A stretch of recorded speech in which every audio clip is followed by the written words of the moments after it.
ação do governo com a segunda esperado, mas muito difícil. Você não tem como conter um suicide bomber, por melhor que seja a sua inteligência. E os próprios americanos, que são os melhores em interceptação de inteligência, reconhecem. É um elétron livre, a gente não tem como saber. A gente pode ter o que eles fazem, né? Eles interceptam comunicações a um nível extremamente sofisticado, eles podem ter uma ideia de algo que pode acontecer, mas eles não vão saber nunca quem e em que lugar.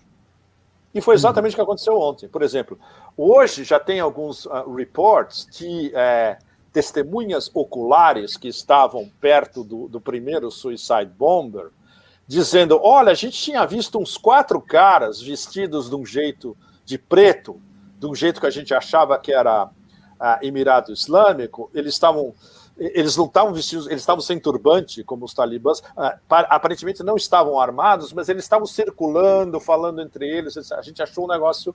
Pois é assim.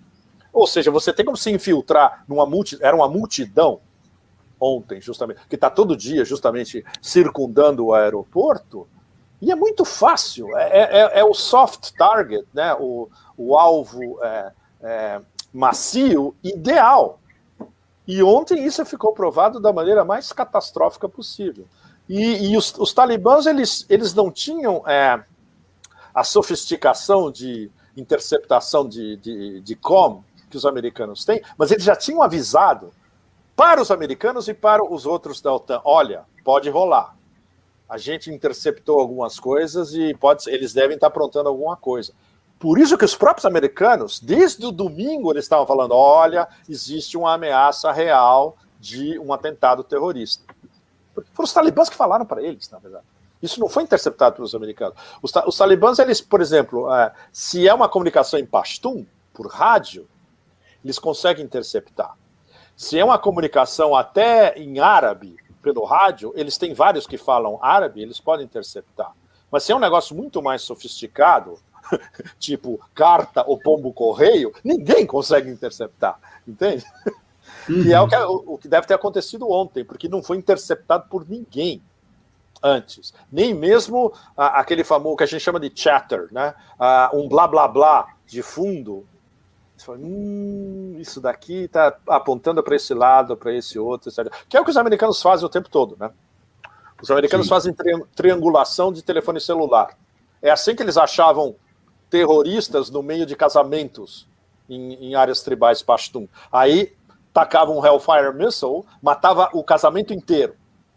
Isso era a inteligência dos americanos. Entende? Os talibãs não, os talibãs é bem mais sofisticado, pelo menos dentro do que acontecia dentro do Afeganistão, eles tinham uma ótima inteligência. Mas, por exemplo, eles não sabem mais, ou nunca souberam, a nova geração, fazer um controle de segurança numa capital de 5 milhões de habitantes, como Cabul, que é um processo extremamente complexo, eles vão ter que tomar lições. E é uma coisa que a gente já está especulando que os russos podem entrar, dar lições práticas para os talibãs de inteligência via a Organização de Cooperação de Xangai, a SCO, que congrega todos os principais players da região. A próxima cúpula deles é o mês que vem. O Irã vai ser admitido como membro total, a 100%. O Afeganistão é um observador dentro da SCO. E a SCO, que é uma organização que surgiu há 20 anos atrás, antes do 11 de setembro, como basicamente uma ideia dos russos e dos chineses para enfrentar, segundo a terminologia chinesa, que é divertidíssima sempre, é sempre uma numerologia, né? Os 3 males, eles falam, extremismo, separatismo e terrorismo. Então, isso surgiu há 20 anos atrás, era isso. Hoje a SCO é muito mais complicado. É segurança, antiterrorismo, anti-extremismo, mas também é um mecanismo geopolítico e geoeconômico. Ou seja, o Afeganistão, por exemplo, digamos, o ano que vem, vira membro parte integral, nossa, é um negócio que vira de ponta cabeça. Ele vai estar cada vez mais integrado com os principais players da Ásia Central, especialmente, do norte da Ásia, do sul da Ásia. Então isso está mudando. Mas a curto prazo, o desafio dos talibãs ficou ainda mais complicado. Não só eles já sabiam que eles iam ter que enfrentar uma provável crise econômica monstro, porque o Império caçou o dinheiro que eles têm nos bancos americanos, quase 10 bilhões de dólares de reservas, caçou as remessas do FMI, tinha uma que ia chegar esse mês, não vai chegar mais, vai caçar certamente, do ponto de vista da OTAN, qualquer tipo de ajuda financeira a um novo governo, vai ficar tudo em suspenso, depende se a gente gosta do governo de vocês ou não. Daí o fato super importante de que quem está montando o governo, dois desses personagens são, pelo menos, respeitados no Ocidente. O ex-presidente Hamid Karzai e o Abdullah, que era ministro das Relações Exteriores, e agora até agora ele era o chefe do Conselho de Reconciliação Nacional. Pelo menos o Abdullah e o Karzai são respeitados em Washington, em Bruxelas, etc. Se eles fazem parte do governo, você não vai poder cortar o governo dizendo, é um governo de jihadistas. Não é. E, claro, você vai ter provavelmente o Mullah Baradar como uma espécie de presidente, ou um primus inter pares, ou o chefe desse conselho, vai ser provavelmente um conselho de 12. Né? É o que se chama Shura. Shura é equivalente de conselho. São decisões consensuais.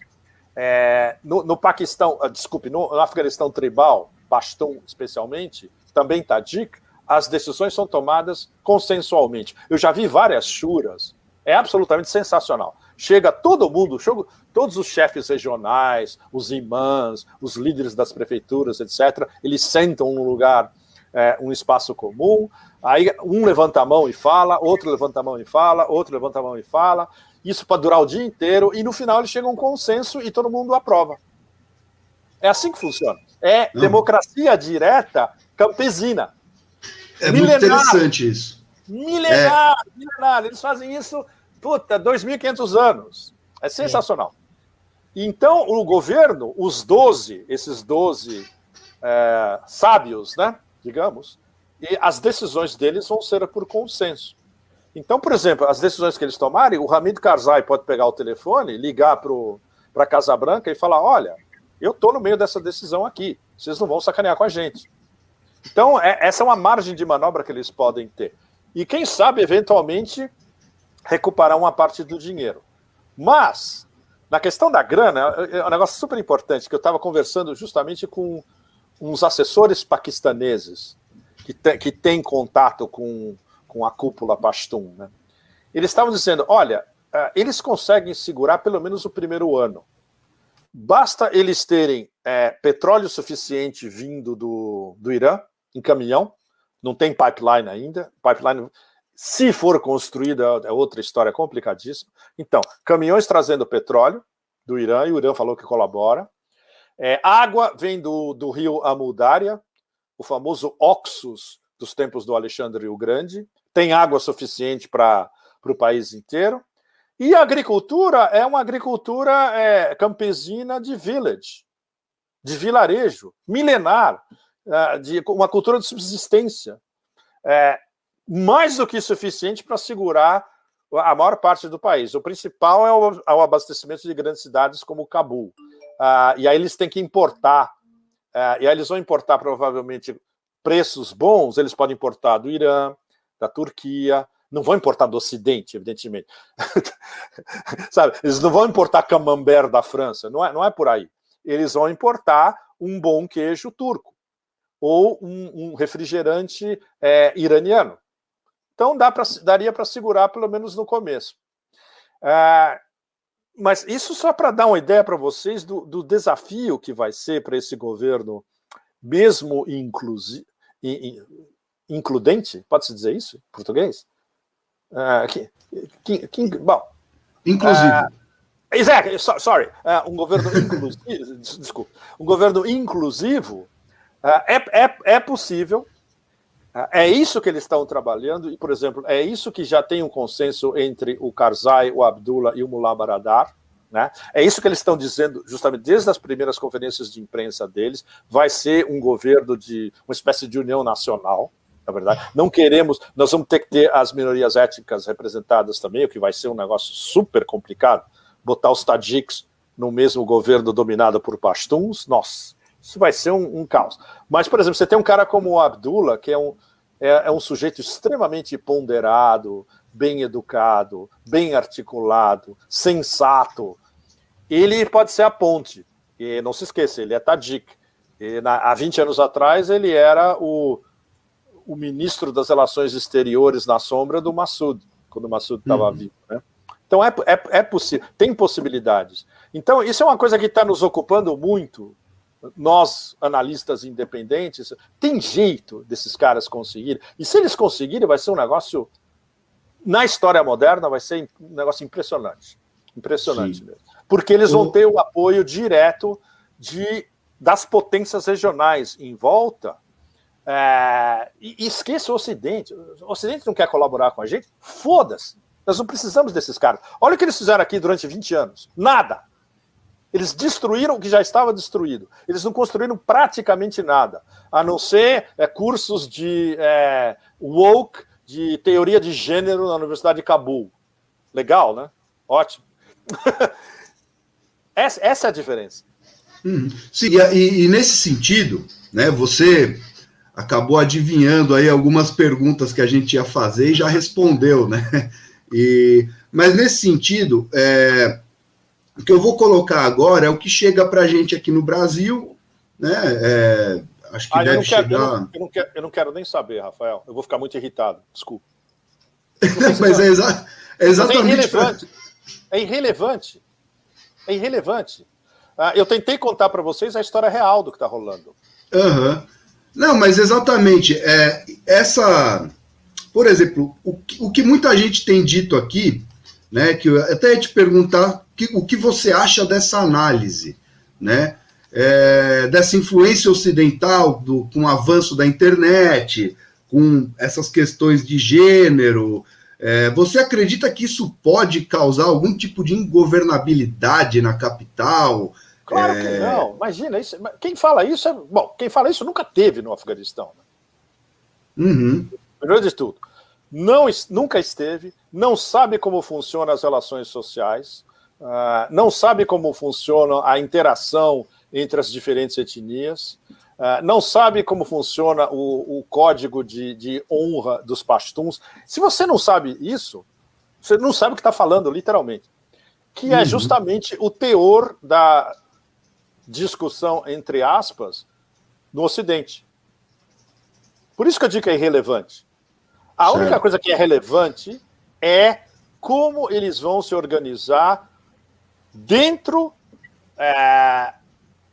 etnicamente, em termos de antropologia social, na verdade.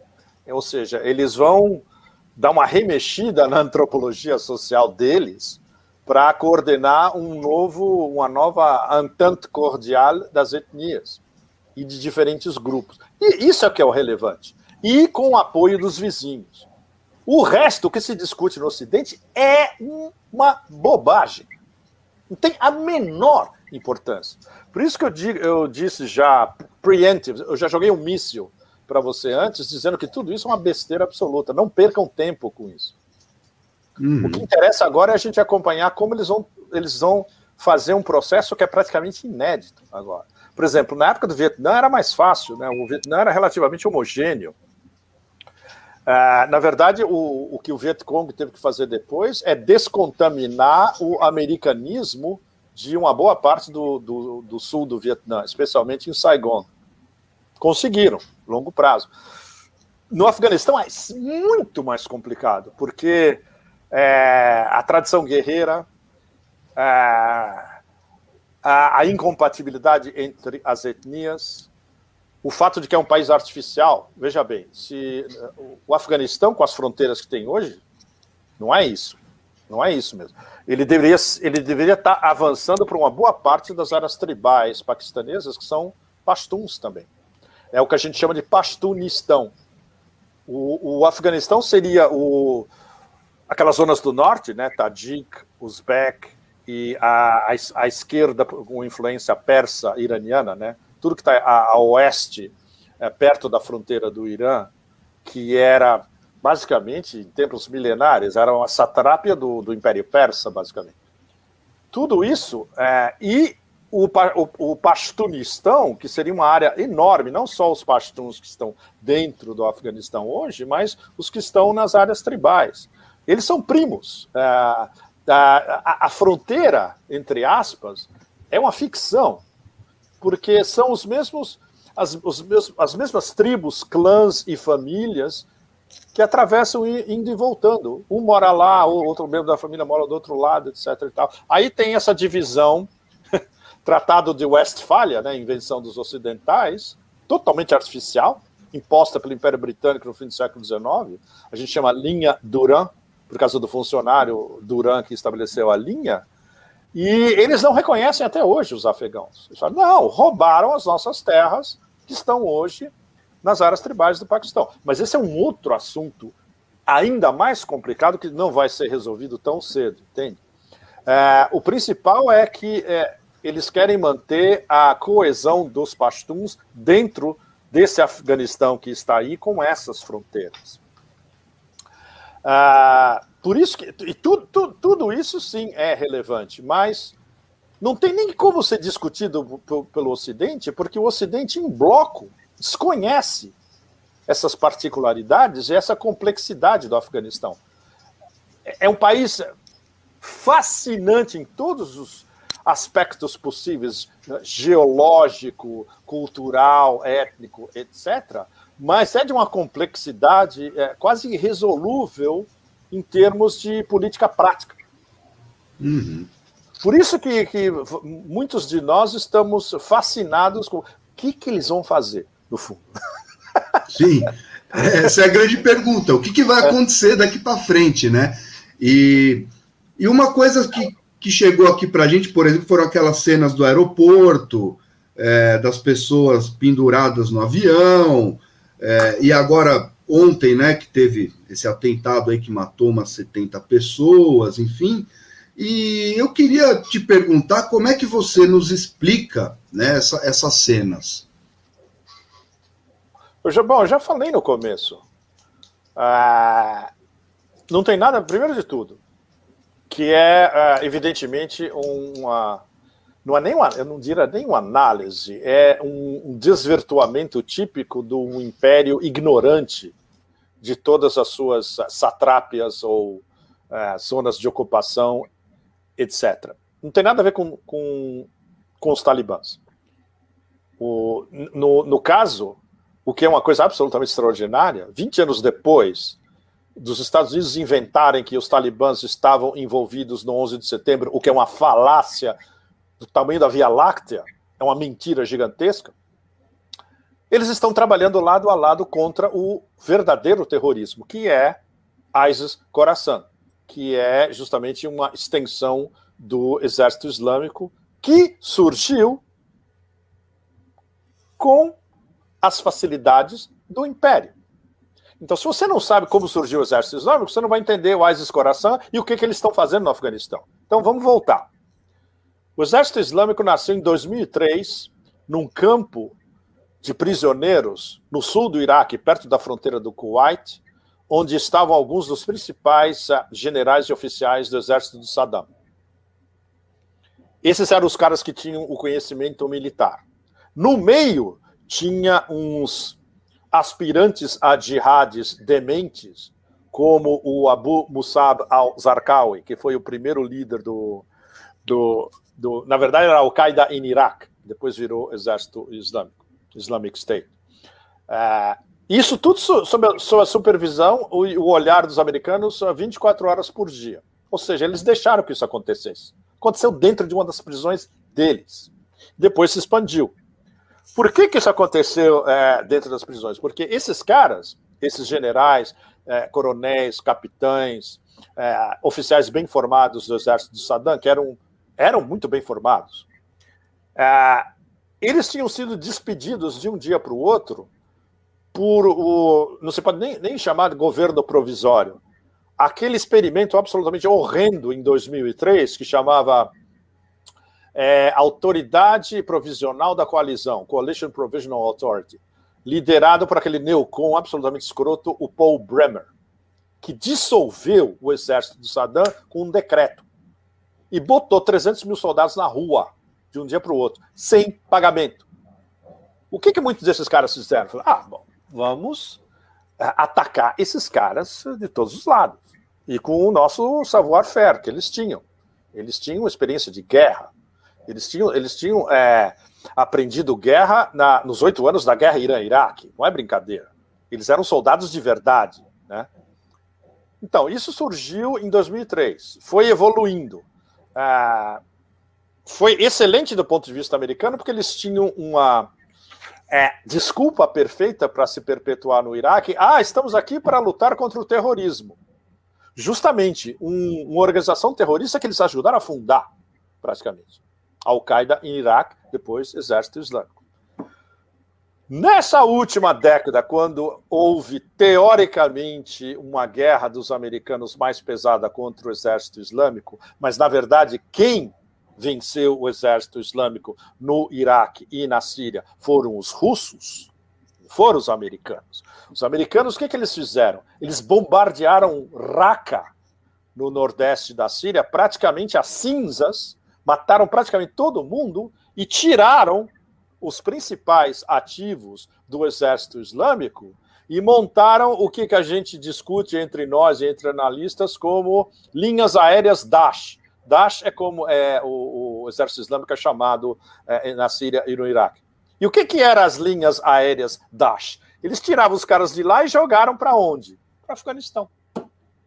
Então, esses caras que estão... que está sendo chamado agora... É extremamente complicada essa terminologia. ISIS, Khorasan. ISIS já é complicado porque é uma tergiversação e um rebaixamento de Isis, a deusa egípcia. E isso é de propósito. É um negócio absolutamente horrendo. O nome era Islamic State, IS.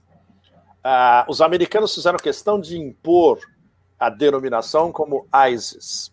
Por exemplo, entre sírios, iraquianos, libaneses, chamam Daesh, que é o nome deles mesmo.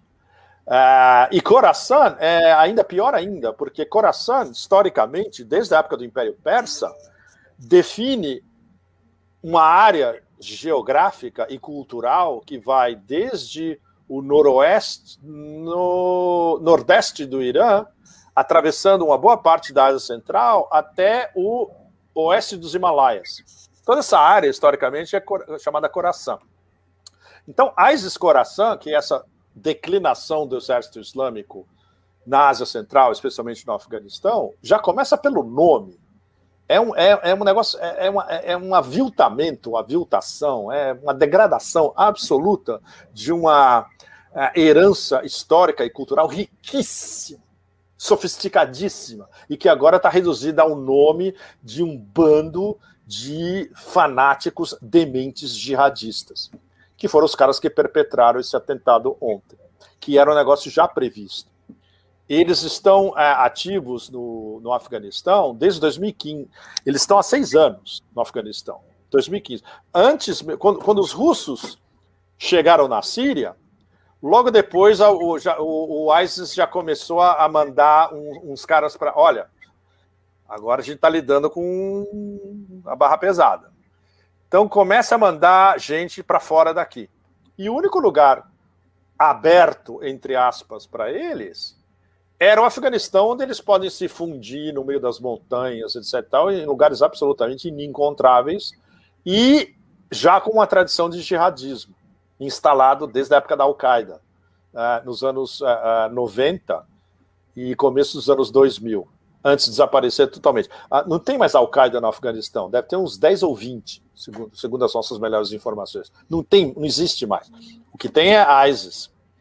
E vários deles tinham ligações com os jihadistas das áreas tribais paquistanesas, ou seja, o negócio fica ainda mais complicado. Por exemplo, essa rede chamada Haqqani Network, é uma família extremamente poderosa de uma das zonas tribais do Paquistão, o Waziristão do Norte. É um dos lugares mais barra pesada que eu já fui na minha vida. Recomendo a vocês nunca nem tentarem ir para o norte do Waziristão, a menos que vocês estejam protegidos até a medula. Bom, A família Haqqani tem várias gradações. Tem desde alguns que têm uma certa vertente política, coordenação, etc., até jihadistas barra pesada. Eles são considerados uma organização terrorista pelos americanos desde 2010, se não me engano. Quase todos os chefes estão na lista dos terroristas mais procurados americanos. Inclusive o atual líder, que é sobrinho, olha que coisa louca, é sobrinho do Khalil Haqqani, que agora é responsável pela segurança de Cabul. Olha que coisa louca. No dia que isso estourou nos Estados Unidos, você via todos aqueles think tanks de ar-condicionado e salários gigantescos, né, em Washington, os caras perdendo os cabelos que lhes restam. Tem um terrorista agora que se ocupa da segurança de Cabul. Não, é bem mais complicado, porque ele não estava envolvido em terrorismo, o Khalil Haqqani, há anos. Ele era responsável pelas finanças da Haqqani Network. E aí entra tudo, né? Entrava tráfico de drogas, entrava, como é que chama, todo tipo de contrabando, etc. Mas ele não estava envolvido em atentados, por exemplo. Mas tem uns membros menores da família Haqqani que estavam envolvidos em jihadismo.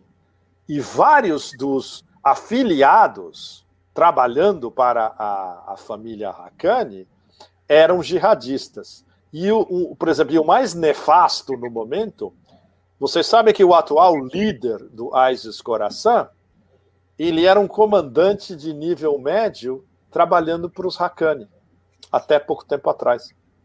Então, isso vai ser um problema enorme para os talibãs, porque eles têm que se dissociar completamente de toda essa vertente dos Haqqani ligada ao jihadismo. Vai ser super complicado. Entende? Então, isso é virtualmente impossível você explicar essas contradições internas para o Ocidente, para a opinião pública ocidental. Ninguém vai entender. Não tem como entender, porque você precisa de um background local, e especialmente das contradições locais, de vida tribal. É um negócio que o Ocidente já esqueceu o que é a vida tribal, que é...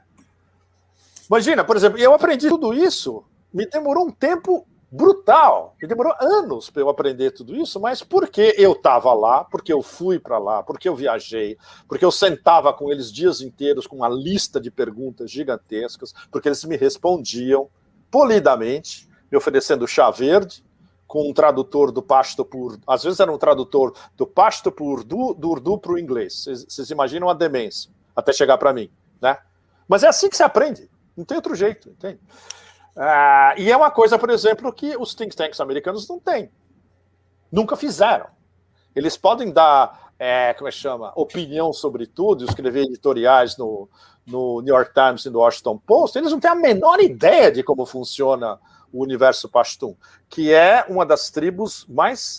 É uma das maiores tribos do mundo, se não for a maior, e com um sistema extremamente sofisticado que grandes antropólogos sempre ficaram absolutamente fascinados com a complexidade do sistema e tentando analisar o código deles, se chama Pashtunwali, que é o código deles que rege herança, vingança, relações interpessoais, hospitalidade, tudo isso. Se você não entende isso, você não vai entender, não só não vai entender os Pashtuns, como não vai entender o Afeganistão. Por isso que eu te... Desculpa se eu fui um pouco brusco quando eu falei para você que as discussões no Brasil são irrelevantes, porque imagina, não tem ninguém no Brasil que vai conseguir falar sobre isso. Claro, claro. Não, mas é justamente para dar uma elucidada na questão. Fala, Gabriel. A ideia é justamente desconstruir sensos comuns que são baseados em interesses de Departamento de Estado dos Estados Unidos, narrativas pró-Ocidente, pois é. O chamado orientalismo. A ideia é justamente desconstruir essas visões limitadas de um outro mundo, outro universo, outra forma de organização e relações sociais, né, com as quais o próprio Talibã vai ter que lidar e vai ter que vai ter que ter habilidade. Pois é, corretíssimo, Gabriel. E é legal porque, por exemplo, tem muitos acadêmicos paquistaneses de altíssimo nível que são especialistas em orientalismo. A gente pode ver a liderança talibã tomando algumas aulas com eles, né? De como lidar, justamente. E eles aprenderam tudo no terreno de o que é você lidar com uma hiperpotência que é um poder que ocupa ao mesmo tempo. Isso eles tiveram 20 anos para aprender. Eles sabem perfeitamente o que eles não querem. O que eles querem, que é o que todos nós estamos fascinados, é como eles vão conseguir implementar o que eles querem. Que seria eles mesmos dizem, um Emirado Islâmico, seguindo o Sharia Law, mas com várias aberturas e com um pouco mais de swing. Talvez até com mais swing do que Catar, por exemplo. Catar é um regime fechado também, estrito. Mas, por exemplo, há uma certa liberdade, por exemplo, há uma certa liberdade de ensino, as mulheres catares têm acesso à universidade, esse tipo de coisa. É uma coisa que os talibãs vão querer. Eles não vão fechar a Universidade de Cabul, a partir de agora não pode. Não, de jeito nenhum. Eles aprenderam as lições. Em 96 a 2001 era um negócio, era realmente brutal. Eu nunca tinha visto em lugar nenhum do mundo uma teocracia regendo a vida cotidiana. Era um negócio inacreditável mesmo. E no nosso caso, nós somos, inclusive, muito bem tratados porque éramos estrangeiros. Para os afegãos era muito pior. Teve uma noite, por exemplo, a gente estava em Kandahar, o dia que a gente tentou marcar uma audiência, claro, absolutamente impossível, com o Mullah Omar, um comerciante de Kandahar viu, nós éramos os 2 únicos estrangeiros na cidade inteira, na época. Ele falou, vem aqui na minha loja. Aí, de noite, ele nos levou para o fundo da loja dele, fora de qualquer controle dos talibãs que passavam com flashlights na rua, olhando, etc. E tal. E aí ele foi contar o que era a vida deles sobre esse regime, tudo que lhes era impossível de fazer, ou seja, praticamente tudo. Né? Uau! Foi uma aula de vida prática de como funciona uma teocracia na Ásia Central. Foi um negócio impressionante. Impressionante. Mas isso eles não vão repetir agora, de jeito nenhum. Especialmente agora em Cabul. Cabul já é uma cidade que tem vários índices de modernidade que você vê em qualquer uma das grandes cidades do mundo. Você não tem como cortar isso mais. Entende? Você pode ter, por exemplo, os talibãs controlando a televisão, mas eles não vão conseguir controlar TV a cabo, ou sabe, programas que vêm da Índia, etc., Bollywood, é impossível, não tem mais. Tá no telefone de todo mundo. E isso eles sabem. Isso eles sabem. Eles querem ter o controle político de como o país vai evoluir. Ou seja, nesse aspecto, eles não vão ser muito diferentes do emir do Catar, ou como é que chama? Do Bin Zayed nos Emirados. Não vai ter muita diferença. E o sistema que eles estavam pensando, eu não sei se vai ser implementado, não seria muito dissimilar do sistema iraniano, com um supremo líder, que na verdade é o líder dos talibãs, e abaixo dele uma presidência, seria o Mullah Baradar, e em vez de ter um parlamento, esse conselho de sábios, os 12. Não é muito diverso do sistema iraniano, no fundo. Então, isso é que está sendo super interessante. Como eles vão montar esse governo? Né? Sim. Não, e a gente vai continuar aqui acompanhando. Bom, tudo que eu tinha planejado para te perguntar, eu acho que você já respondeu, mesmo sem eu ter perguntado. Aí o Gabriel, se quiser fazer uma última pergunta aí, fica à vontade. Não, só o nosso leitor e hoje telespectador, se eu posso chamar assim, Renato Nucci, que lançou 2 perguntas aqui que eu acho que valem incluir no debate e reforçar o que a gente debateu nessa hora e meia aqui, sobre se a China e a Rússia poderiam exercer algum tipo de moderação nas políticas do Talibã, apesar de eu achar que você já meio que respondeu isso, e se a derrota da OTAN no Afeganistão pode segurar por algum tempo sua ingerência em outros países.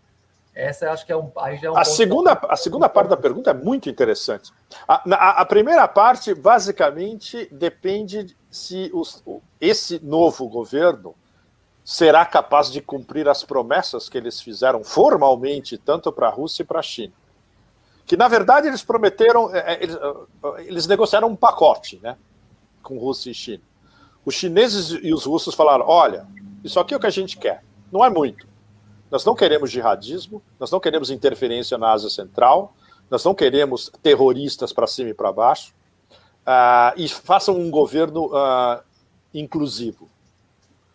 E os talibãs prometeram tudo isso e falaram, tudo bem, e o que a gente quer de vocês é a ajuda ao nosso desenvolvimento. Que os chineses falaram, claro, sem dúvida nenhuma, os chineses estão loucos para investir nessas fabulosas riquezas minerais do Afeganistão, sem dúvida, que é um país potencialmente riquíssimo. Eles estão interessados em obras de infraestrutura, que é trabalho para as companhias chinesas e, ao mesmo tempo, faz parte da grande estratégia das novas rotas da seda, porque eles querem unificar a comunicação e fazer um corredor de comunicação oeste da China, Paquistão, Afeganistão e Ásia Central e Irã. Tudo isso unificado em 2 ou 3 diferentes corredores como parte das rotas da seda. Então o Afeganistão era a peça que estava faltando no meio. Agora, está lá. É só começar. Eles já começaram. Eles começaram com essa estrada que eles vão construir de Peshawar, no Paquistão, capital das áreas tribais, até Cabul, e vai ter como é que chama? Um prolongamento até Tashkent, no Uzbequistão. Isso daí, na prática, a gente chama Pakafuz, Paquistão, Afeganistão, Uzbequistão, Pakafuz, é um corredor de integração maior da Ásia Central. E os chineses, mais uma vez, vão construir tudo isso. Então, isso é uma parte da pergunta. E os russos, claro, porque eles não querem que a área de influência deles, que são os stans da Ásia Central, estejam sujeitos a intervenções de jihadistas baseados no Afeganistão. E isso os talibãs entenderam desde o começo. Por isso que eles reiteradamente disseram, não, mas de jeito nenhum, não vai ter movimento islâmico do Uzbequistão, não vai ter a ISIS-K, justamente ontem, não vai ter o ETIM, que é o Exército Islâmico do Turquestão, que tem operações do Xinjiang chinês. Então, o pacote está muito claro entre os dois lados, as superpotências e os talibãs, né? Eles conseguindo, como é que chama, fornecer o óbvio, eles vão ter ajuda de desenvolvimento, sem dúvida, e a estabilidade, sem dúvida. E aí os russos vão chamá-los para entrar na Organização de Cooperação de Xangai, vai ter um mecanismo da organização inteira protegendo os afegãos. Então, os talibãs estão vendo a longo prazo as alianças regionais, sem dúvida. A segunda parte da pergunta era OTAN, né? Bom, isso. OTAN, nossa, isso é brutal, porque é a maior derrota da história da OTAN. A gente achava que a maior derrota tinha sido... Tinha sido os 20 anos no Afeganistão, no fundo, tinha sido a Líbia, talvez, mas o complexo da obra de 20 anos no Afeganistão é um negócio absolutamente inimaginável. Depois disso, a OTAN não tem nenhuma autoridade moral, militar, conceitual, para ditar regras para seja quem for no espaço da OTAN ou fora. Por exemplo, na Ucrânia, contra o Donbass. Por exemplo, na Síria. E, por exemplo, ainda pior, em todas essas áreas do sul global que eles querem intervir, segundo a última cúpula deles, de acordo com aquele programa absolutamente orwelliano chamado OTAN 2030, que eles aprovaram na última cúpula na Inglaterra. É um desastre absoluto, em todos os sentidos. Claro, como todo cadáver, o cadáver vai continuar podre e nós vamos continuar sentindo o odor do cadáver ainda por algum tempo. Não é que eles vão ser enterrados definitivamente amanhã, né? E como eles são uma subdivisão do Império, a podridão da OTAN espelha a podridão do Império como um todo. Ou seja, os 2,3 trilhões de dólares que eles gastaram no Afeganistão, toda essa retórica absolutamente imbecil e contraproducente e inócua e sem sentido nenhum de guerra contra o terror, que é o que a gente vem escutando há 20 anos sem parar, desmoronou completamente. Em 11 dias, todos esses 20 anos desmoronaram. Então, esses 11 dias que fizeram a história ultimamente, nossa, como é que chama? O exemplo para o Sul global inteiro disso, a gente ainda não sabe a repercussão que isso vai ter a longo prazo para a América Latina, para a África, para boa parte da Ásia. Olha, é possível derrotar o Império. Esses caras fizeram... Olha o mapinha deles. Claro, você vai ter que adaptar esse mapa para condições específicas, né? Em diferentes latitudes. Mas eles ofereceram um mapa. E ofereceram um mapa revisado também. É a segunda vez que uma guerrilha camponesa vence o Império. Vietnã 1, Afeganistão 2.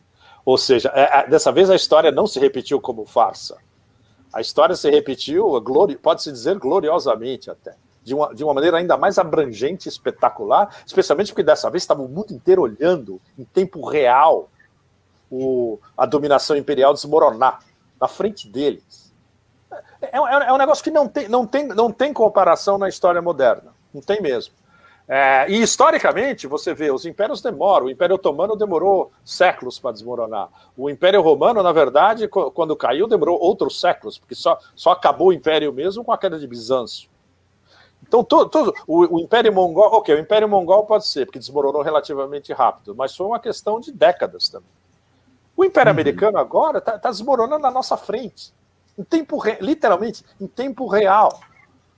E eles não têm um projeto alternativo, eles não têm uma narrativa sustentável, eles não têm como vender essa narrativa para o resto do planeta, que olha para eles e vê um bando de... Eles olham para o Império agora e eles veem o senil que está na Casa Branca como o espelho absolutamente fiel da corrosão do Império. Não poderia ser mais perfeita a analogia e o jogo especular entre a corrosão interna e a figura do boneco de pano. É perfeito, é uma ilustração perfeita de um processo, né? Então, a nossa dúvida, que a gente conversa sempre, analistas independentes, vai ser tão rápido como, por exemplo, a dissolução da União Soviética? É muito possível. É muito possível porque dentro dos Estados Unidos existe uma guerra civil que era larval e agora é declarada.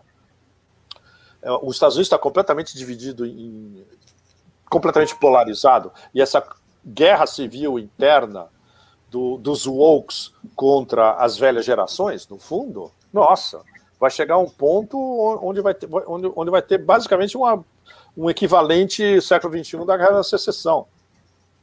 Então, tudo isso acontecendo ao mesmo tempo. Você imagina, para todos nós acompanhar isso em tempo real já é um esforço cognitivo gigantesco. Não é à toa que a maioria absoluta do Ocidente, e aí eu incluo o Brasil também, o Ocidente inteiro está num processo de dissonância cognitiva e aí ficam regurgitando qualquer bobagem que aparece, porque eles não têm mais critério para analisar um processo de dissolução de toda a ordem do que os americanos chamam de Rules-Based International Order, ou seja, ordem internacional baseada em regras. Regras que eles fizeram, eles aplicam e eles abolem a hora que quiserem. E aí vem os russos e falam, não é a ordem internacional baseada nas regras de vocês. É a regra da lei internacional que nós, russos e outros, respeitamos. Ou seja, é o clash absoluto entre a lógica do império e quem está querendo um mundo multipolar, os russos, os chineses, os iranianos especialmente. Né? Então tudo isso está rolando ao mesmo tempo. E por isso que a história do Afeganistão ainda adquire uma dimensão extra, porque ela é emblemática de várias peças desse xadrez. nesse tabuleiro. Ela ilustra vários dos processos acontecendo num país que ficou ocupado durante 20 anos e que, de um dia para o outro, literalmente expulsa um invasor. Sim. Mas, relâmpago. E a frase do Biden, eu acho que é muito representativa do que você chamou aí de senilidade ou corrosão do imperialismo ocidental liderada pelos Estados Unidos, que é uma frase assim chocante até, né? Mas que honestíssima ao mesmo tempo, que é aquela de nós nunca fomos lá construir a nação, uma nação. Mas ao mesmo tempo me deixa intrigado um pouco, porque é fácil você acusar o imperialismo de ser, digamos, maldoso ou enfim, por uma questão moral até, mas você também colocou aqui várias questões econômicas e geopolíticas que são muito importantes, né? As possibilidades de parcerias e financiamentos que o Afeganistão tem pela frente, a integração com o bloco chinês, russo e os países da região, que inclui Irã, Paquistão, países que são praticamente potências também, logo, apesar do nosso distanciamento cultural e cognitivo desses países, como você mencionou, e tipo, por que os Estados Unidos também, com todo o dinheiro que despejou lá, não aproveitou todo esse círculo de oportunidades e converteu isso em bons negócios para o seu imperialismo, né? Porque parece que foram lá produzir uma forma totalmente senil mesmo de imperialismo, de despejar bomba, arma, fazer guerra e não aproveitar o potencial econômico e geopolítico da região positivamente, sendo que se você passa 20 anos ocupando um lugar desse, você teve a oportunidade, né, de fazer diferente. Mas é que o processo não era sobre isso, Gabriel. Toda a operação, no fundo, foi uma operação de lavagem de dinheiro, onde quem ganhou dinheiro e quem se aproveitou desse processo demente, literalmente, foi o complexo industrial militar. E quem comprou ações de empresas parte do processo industrial militar. Esse povo ganhou um monte de dinheiro. Sim. Teve apreciações de 600%, 800%, mais de 1000%. Maravilhoso. Acima de qualquer jogada em bolsa. Você, por exemplo, comprar ações da Raytheon, ou você comprar ações de quem fabrica mísseis. Despejados e Afeganistão bombardeado quase non-stop durante 20 anos. Esses aí ganharam dinheiro. Ou seja, a lógica do sistema dentro do complexo industrial militar, que é uma economia paralela nos Estados Unidos, funcionou. Só que tem um problema sério, que os americanos têm que começar a ser, os contribuintes americanos têm que ser. O dinheiro era nosso, contribuintes. Nós financiamos essa sacanagem toda e não ganhamos nada. Isso foi pago com impostos pagos pelos contribuintes americanos. Toda essa coisa, toda essa maquinaria infernal, na verdade.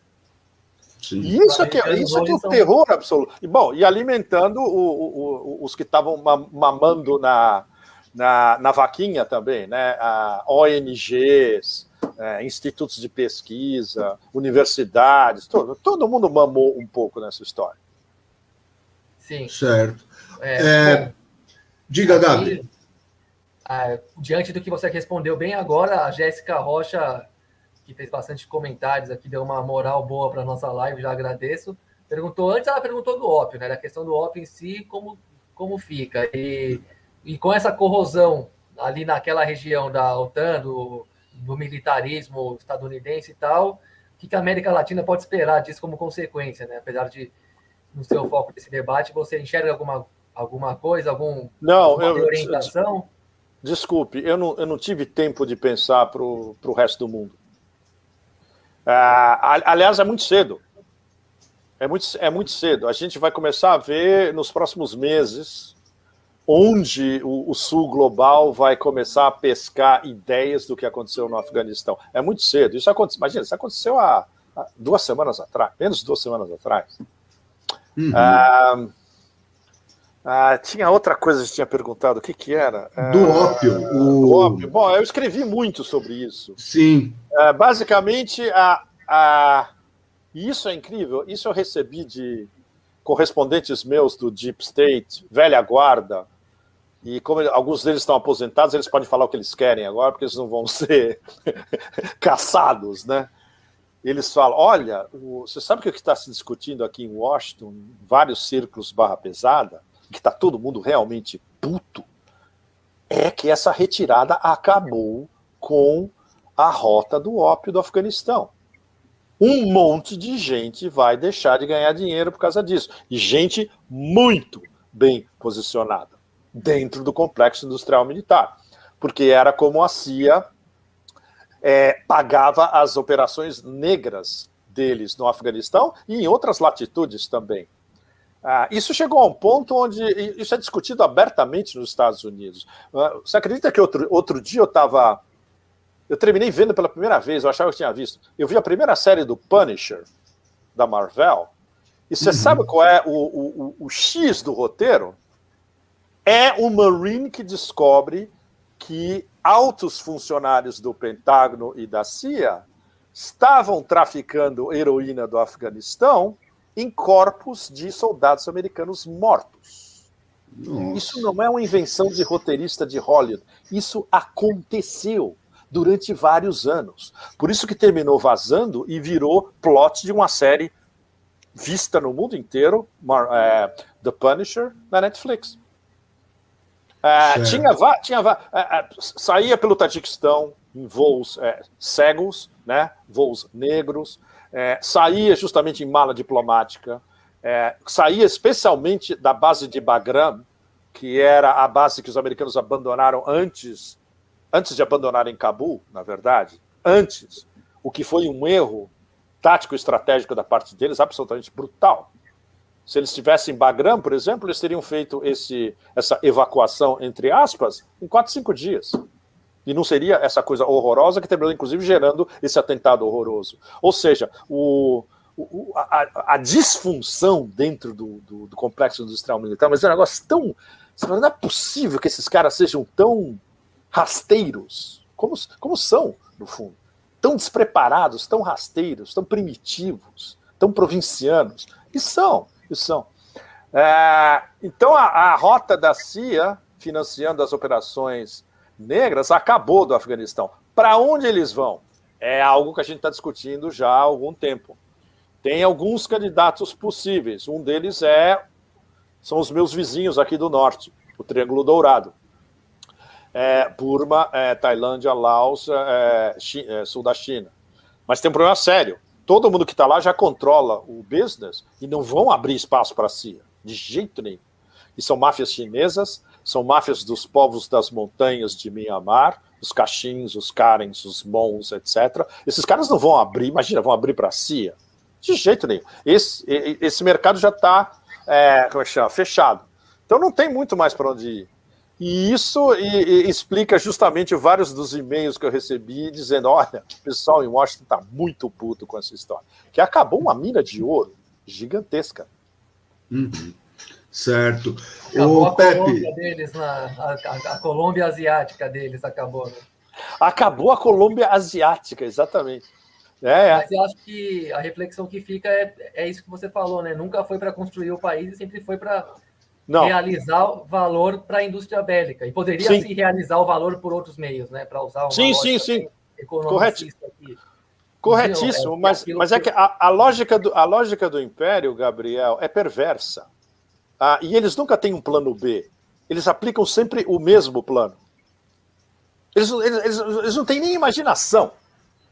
Ou eles não têm nem imaginação e falam, olha, e se a gente conquista a população local, o famoso conquistar corações e mentes, isso vai nos render a longo prazo um monte de oportunidades de negócio. Nem isso eles pensam, o básico. É só uma coisa de exploração extrativa, de aproveitar. E na verdade, durante os primeiros anos especialmente, como depois foi denunciado pela Wikileaks, matar por matar. Aí eu já me permito considerar uma dose pesada de certo racismo e ranço supremacista branco. Mas totalmente. Solta a bala para todo que é lado do mundo. Exatamente, ranço supremacista, mas total. Não é à toa que... da China também, né? Claro, não é à toa que o negócios, não com balas. Que pode não ser é à toa que o Julian é vai ser um personagem eternamente maldito. Porque o Julian revelou isso para o mundo inteiro. Os files do Afeganistão, que a Wikileaks soltou, nossa, mas foi uma bomba na época. E eles acusaram a bomba, porque eles foram completamente desmascarados. É uma coisa que o sistema não pode... É o anátema absoluto, é um civil de fora desmascarar como funciona a máquina perversa deles. Foi exatamente o que o Julian e o Wikileaks fizeram. Isso é absolutamente imperdoável. E isso explica essa demência prosecutória deles de tentar destruir o Julian de qualquer maneira. E não conseguiram ainda. Né? Certo. Meus caros, primeiro eu queria agradecer ao Pepe e agradecer a todo mundo aqui que está com a gente, né? Principalmente o pessoal que interagiu aqui, desde a Ana Paula, que mandou aqui umas saudades do Pepe às 3 da manhã, até aqui o Ed Serra, o Renato Nucci, Maria Bonita, enfim, hoje foi uma live bastante movimentada, infelizmente eu não vou poder mandar aí um alô para todo mundo, mas sintam-se contemplados. E queria pedir para a gente ir encerrando aí também, o Pepe já está aqui há 2 horas com a gente, ele precisa dormir, ele precisa não durmo, trabalhar. Tem gente me pedindo coisa aqui o tempo todo, isso é um saco. Sim. Eu não durmo aqui, ninguém dorme aqui. E aí eu queria agradecer bastante aí a tua presença e pedir para você fazer aí as suas considerações finais, alguma coisa que acredita que seja importante, que a gente não tocou aqui, né, nessa pauta, nesse assunto, e já deixar aqui os agradecimentos em nome do Correio da Cidadania, meu nome, em nome do Gabriel, pela sua presença. Obrigado a vocês, para mim foi uma viagem recordar tudo isso em português. Literalmente, é como se eu tivesse... Era um outro personagem falando, no fundo. Eu estava me observando falando numa língua que eu não uso mais. É muito engraçado. Mas foi legal lembrar muitas dessas coisas, uma parte da minha passagem pessoal. Mas o mais importante é que vocês estão vivendo o momento mais importante do século XXI. Tenham isso em mente. Daqui para frente é outro paradigma que vai se abrir. A gente não sabe ainda exatamente o que é. Mas esse paradigma novo, o ciclo anterior foi fechado agora. E durou justamente os primeiros 20 anos da década. Ou seja, muito pouco. A gente não sabe o que vem para frente, a não ser o inevitável. A China, a maior potência do planeta, como foi durante 18 séculos de história. Isso a gente já sabe.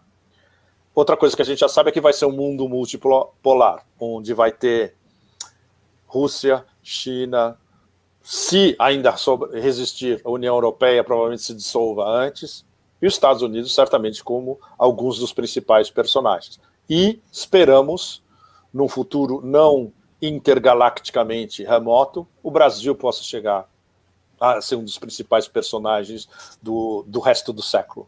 Né? Vai demorar muito tempo. O Irã, a Indonésia, a Coreia do Sul, então tem vários candidatos, a Argentina, tem vários candidatos, a Turquia, tem vários candidatos. Então, talvez esses dias absolutamente frenéticos sejam, digamos, o prólogo para o início desse novo paradigma que pode se abrir nos próximos meses e nos próximos anos, certamente. Vai ser muito difícil o Império se recuperar de uma estilingada Davi Golias que ele acabou de receber agora. O gigante está prostrado no chão, e esse é o perigo. Ele está prostrado no chão, mas ele não está morto. E ele pode se levantar e sair batendo para todo lado, que é o que todos nós no mundo inteiro esperamos que não aconteça, mas que, infelizmente, é uma possibilidade bastante real. Que é não só um império corroído, acuado, mas agora humilhado até a medula, que é algo que nenhum de nós esperava que fosse acontecer agora e tão rápido. Certo. Muito obrigado, Pepe. Obrigado, Gabriel. Muito obrigado a todos. Prazer enorme. Tá. E vamos ficando por aqui. Até a próxima e espero que a gente possa conversar novamente no futuro. Obrigado a vocês. Sucesso. Força. Um grande abraço.